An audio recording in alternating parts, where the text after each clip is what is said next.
My name is Dr. Ramsey from Oxford, Ambassador of the Universal Peace Federation, and member of one of the members of the Muslim Council of Britain. I would like to say you are doing an excellent job. God bless you.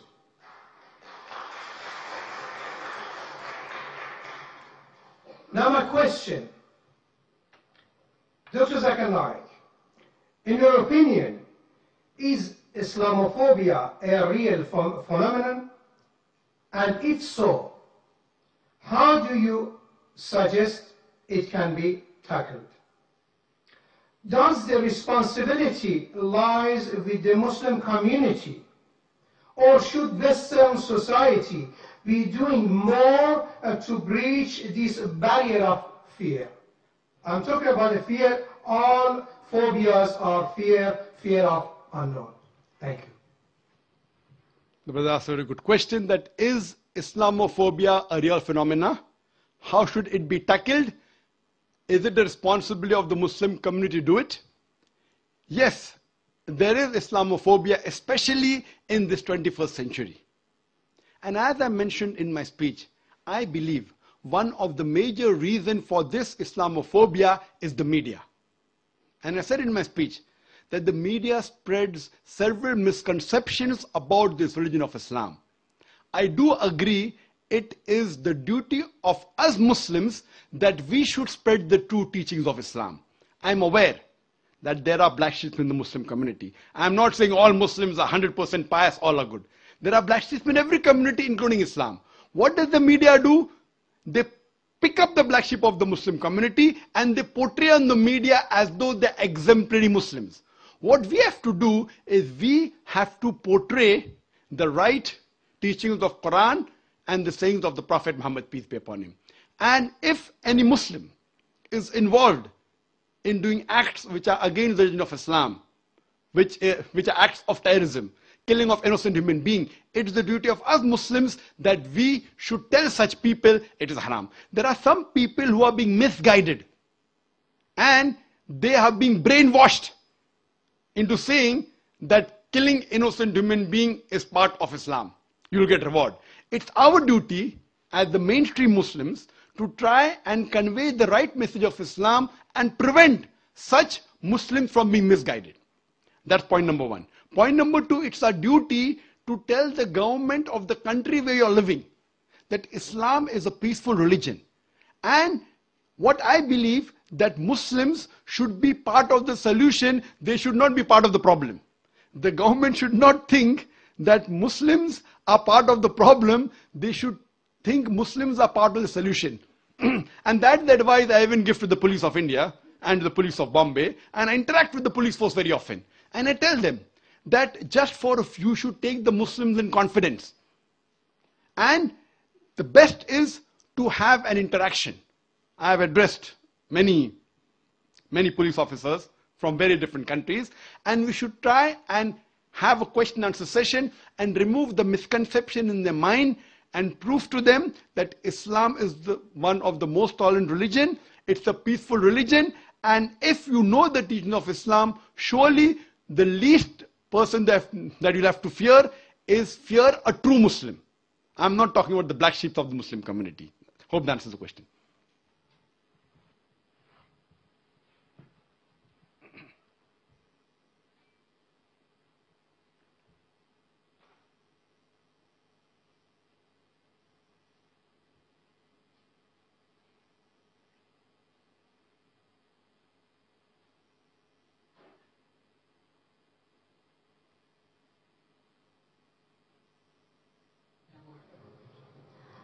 Dr. Naik, I'm Yasmin, I'm a student at the university, and my question is sort of related to the last question. You talked about you wanted to come to the UK because you wanted to reach out to Muslims who you felt that the government were not able to reach out to. And I wondered why, in your opinion, you felt that the government were failing in this way to reach out to Muslims in Britain. Thank you. Sister asked the question that I wanted to come to UK to reach out to those Muslims who the government could not reach out. Sister, there's a slight confusion. I said Charles Farr, the Director General of the Office of Security and Counter-Terrorism felt that I could reach out to those Muslims who the government could not reach out to. He felt that, not me. And I think, again, because of the information which the Home Department has, that Peace TV is the most popular Islamic satellite channel in UK, watched by the Muslims as well as the non-Muslim, and the most popular speaker, according to the Home Department, not according to me, according to the Home Department, is Dr. Zakir Naik. So I repeated what he thought. He thought that I could reach better. Maybe he thinks that my speeches have influence, and he may have read my speeches in context. That's the reason he was not in favor of the Home Secretary that she passed the exclusion order. Hope that answers the question.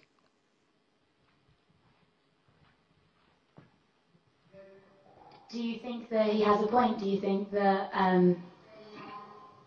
in some sense, the government are failing to reach out to Muslims? Yes. No? If you ask my opinion, that do I agree with the thoughts of Charles Farr that the government is failing out? Yes, I do agree with him. I do agree because, as I said in my earlier answer, that the government should not think that Muslims are part of the problem. The government should think that Muslims are part of the solution. Because a Muslim, there are many Muslims who are British citizens, and it's the duty of every Muslim to follow all the laws of the country staying in, as long as the law does not force him to do something which is prohibited in the religion or prevents him from doing something which is compulsory in religion. As far as India is concerned, I do not know of any rule or any law in the constitution which forces a Muslim in India to do something which is prohibited. Neither does it prevent me from doing something which is compulsory. So I am a practicing Muslim and I'm proud to be an Indian. So I'm proud to be an Indian Muslim. Similarly, there are many Britishers who I feel may be feeling the same. They may be Muslims and they may be following the laws of the country, so they're British Muslims. So I feel that the government should take in confidence, and what they should do, that they should see to it that this maligning by the media should stop. And the best example is myself. I mean, there are 100 million viewers of Peace TV. And there are millions of people who tell that I am the ambassador for peace. They say I'm a peaceful person. There are many heads of states of several foreign countries, many. They have called me as the state guest. So do you mean to say all these state guests of several countries, the president, the prime minister, the king, the sheikh, they meet me, they have dinner. Do you mean to say they're meeting a person who is promoting terrorism? A person who spreads hate? So what I'm saying, that this is all again manipulated by the media. So the government should not fall prey to the media and take any decision hastily. What they should do, they should give a chance for the person to clarify. And then I'm sure that most of the misconception will be removed, and I'm sure that UK would be a more peaceful country to live in. Hope that answers the question.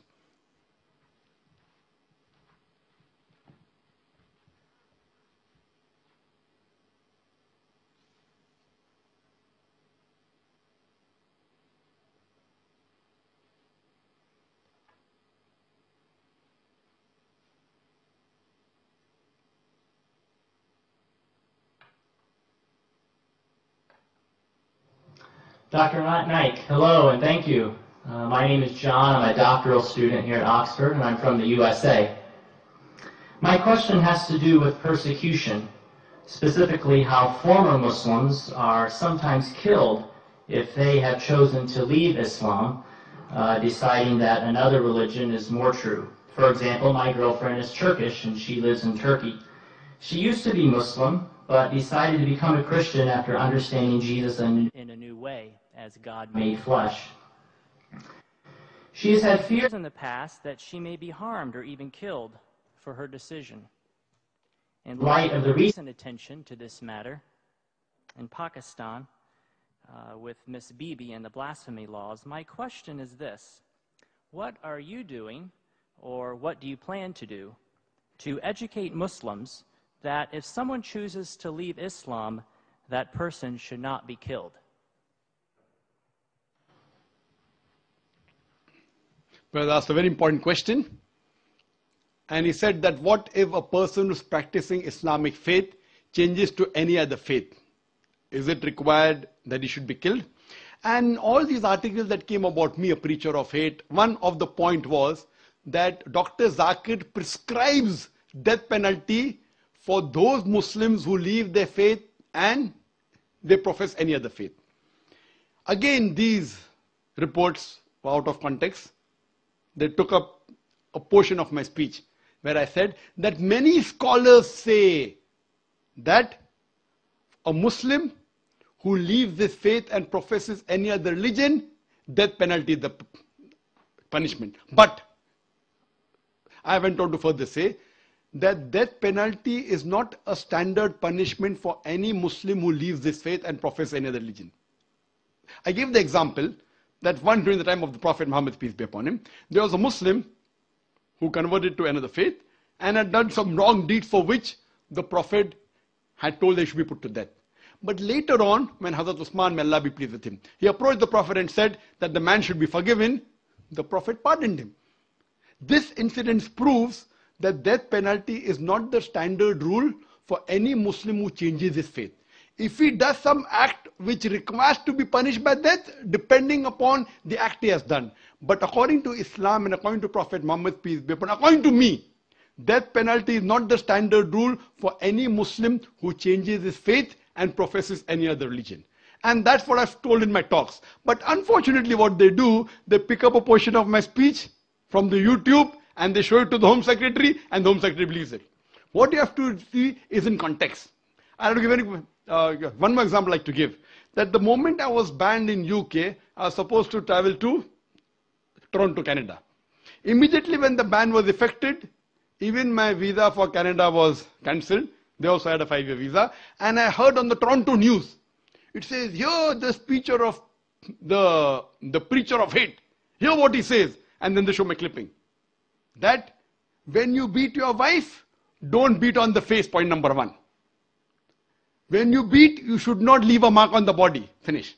Now they are showing a clipping, a portion of my answer. Anyone who hears these two statements, when you beat your wife, don't beat on the face. When you beat, you do not leave a mark on the body. A person will think that Zakir is showing how to beat your wife without leaving a mark.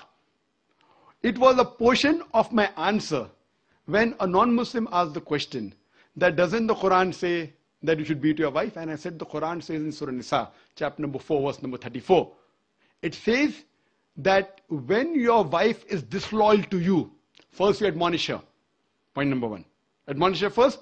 Then you stop talking to her. Then stop sharing her bed.